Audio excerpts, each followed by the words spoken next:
Bien, las primeras menciones de Lilith se remontan a la tradición hebrea. Esta nos narra cómo el hombre y la mujer fueron creados de barro y de arcilla a la vez y a imagen y semejanza de Dios. Estos en su día a día empezaron a ver que tenían problemas porque Adán intentaba imponerse ante la figura de su mujer.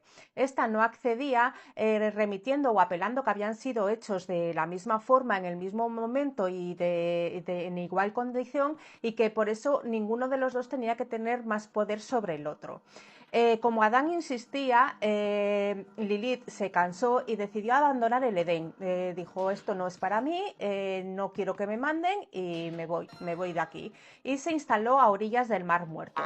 Esta zona estaba muy poblada por demonios y se dice que con ellos cohabitó, que tuvo relaciones y así tuvieron pues un linaje de hijos demoníacos. Dios intervino y envió a 3 ángeles para que recuperaran a Lilith, para que le hicieran volver al Edén. Por cada día que faltara y que no regresara, se matarían a 100 de sus hijos. Lilith, ante esta disyuntiva, decidió que no iba a volver, que no se quería someter y que había decidido la vida que quería llevar. Es entonces cuando es demonizada.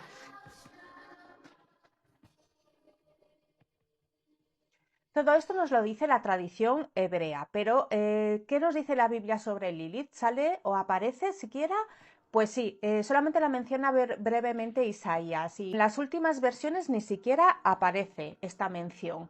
Y en varias traducciones antiguas no se usa ni siquiera el nombre de Lilith, sino que se usa el apelativo de demonio, de monstruo con rostro de mujer hermosa y cuerpo de serpiente, lechuza o ser de la noche, en fin, ni siquiera se utiliza eso mismo, la palabra Lilith.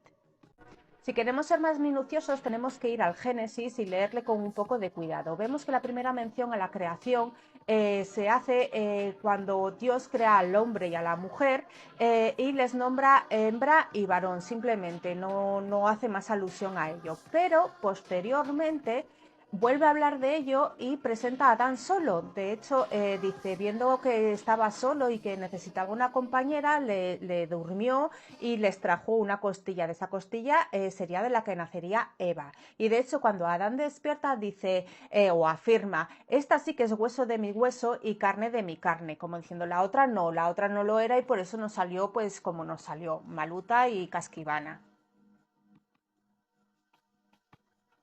Vemos entonces aquí como la primera mujer es condenada simplemente por el hecho de no querer someterse, por ser dueña de su propia sexualidad, decidiendo qué es lo que quería hacer y con quién lo quería hacer, y porque exige un estado de igualdad. Esto era pues bastante contradictorio para las creencias hebreas de la época.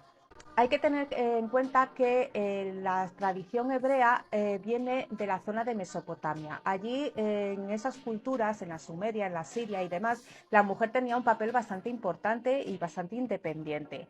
Cuando surge el monoteísmo hebraico, la mujer adquiere un papel de segundo lugar y es bastante contradictorio con toda esta tradición en la que ya tenía bastante poder. Entonces, ¿qué se hace? Se demoniza todas estas actitudes de la mujer que muestran independencia, que muestran el deseo de igualdad o el deseo de hacer las cosas a su propia manera.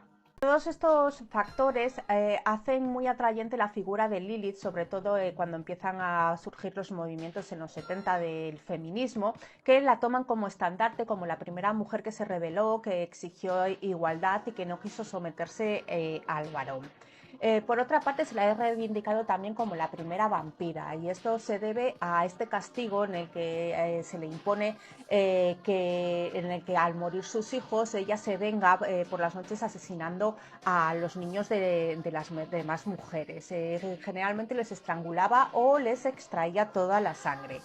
Esta idea, con la idea más posterior de los súcubos, que son como mujeres muy hermosas que absorben la esencia vital de los varones por medio del sexo o por medio de su sangre, hacen que se la considere pues esto, la primera mujer vampiro.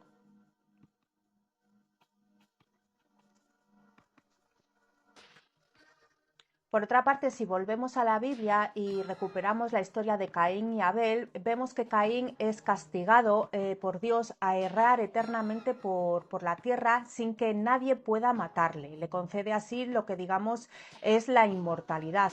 Y también se dice que en la zona de las orillas del Mar Rojo se aúna a una mujer con la que tiene descendencia. Curiosamente, la única mujer que debería andar por esa zona sería Lilith. Tenemos así entonces el concepto de la primera pareja de vampiros, que ofrecen al ser humano todo aquello que ofrece Dios, pero desde un lado malo y demoníaco, es decir, ofrecen la inmortalidad, placeres de la vida, todo lo que ser eternamente joven, todo lo que puedas desear, pero a costa de qué, de vivir de la esencia vital de los demás y encerrado en tu cuerpo y perdiendo, claro, toda tu humanidad.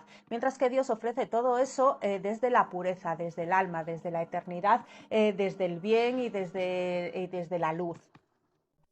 Resulta muy sorprendente cómo tirando del hilo de esta primera mujer encontramos sobre los conceptos tan interesantes que luego se recuperaron de la mujer fatal, por eso se la llama la primera mujer fatal. En la Biblia vamos a tener muchas, pues como Dalila, como Jezabel o como Salomé, pero Lilith va a ser la primera. Se muestran pues como mujeres fuertes, independientes, que no quieren someterse a las directrices o a la normalidad de la época y que por lo tanto son tan atrayentes como repudiadas a la vez.